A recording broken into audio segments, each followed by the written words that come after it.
गिबि गिबियावनो दुलाराय बाथौ गौथुमनि जानानै आसामनि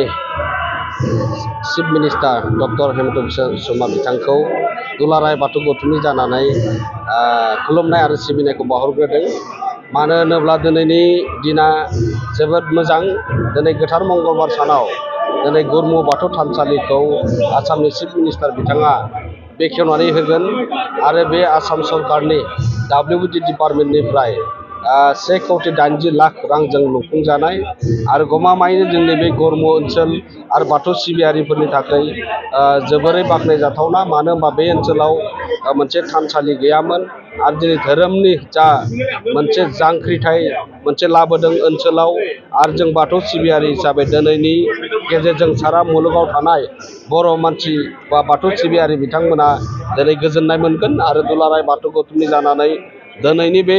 बेखेवजानो गोनां बाथौ थानसालि बे गुरमु बाथौ थानसालिया गमामायैनो दिनैनि बे मोनसे मोजां रायजो राजा बाथौ सिबियारिफोरनि गेजेराव मोजां मेसेज थांगोन। दिनै दुलाराय बाथौ गौथुमा आसाम सरकार आरो बिटिआर सरकारजों सावरायै दिनैनि समाव गोबां बाथौ थानसालिफोरखौ लुफुंनो लानायनि राहा खालामनानै होनांगौ होनना बुंनायाव बिथांमोना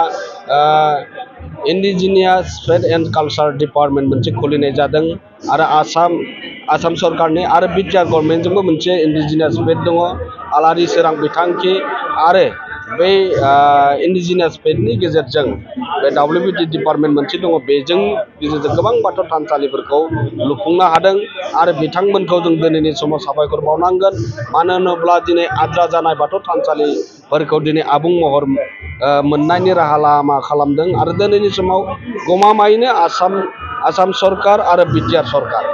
दिनै बाथौ धोरोमनि गेजेराव बाथौ थानसालिफोरखौ लुफुंनायनि जे राहा लामा लादों बेखौ गमामायैनो दुलाराय बाथौ गौथुमनि जानानै दिनैनि समाव साबायखर बावदों आरो दिनै बिटिआरनि ओनसोलाव गोबां राङारि अनसुंथाइ मोननानै बाथौ थानसालि लुगासिनो दङ आरो बेबायदिनो आसाम गभर्नमेन्टआबो दिनै गोबां बाथौ थानसालि बाथौ धोरोमनि गेजेराव राहा खालामनानै होनायखौ जों जिहेतु आसामनि दा दिनै थांनाय तामुलपुराव मोनथाम गिदिर मोनसे आसनि फोसावदोंमोन। बेनो जाहैबाय गरायसर दंपाराव जाबाय दौरि ट्रेनिं सेन्टार बिनि थाखाय 5 कौटि आरो चिरां जिल्लानि काजलगावआव 5 कौटि आरो सनितपुर जिल्लानि घरामारियाव 5 कौटि बेनि प्रसेसखौ जों खालामगासिनो दङ। बेखौ साननैसोनि उनावनो बेयो हयथ' मोननायनि राहा जागोन। जों जिखिनि सिङाव प्रसेस खालामनो गोनां बेखौ दुलाराय बाथौ गौथुम हिसाबै प्रसेस खालामगासिनो दङ आरो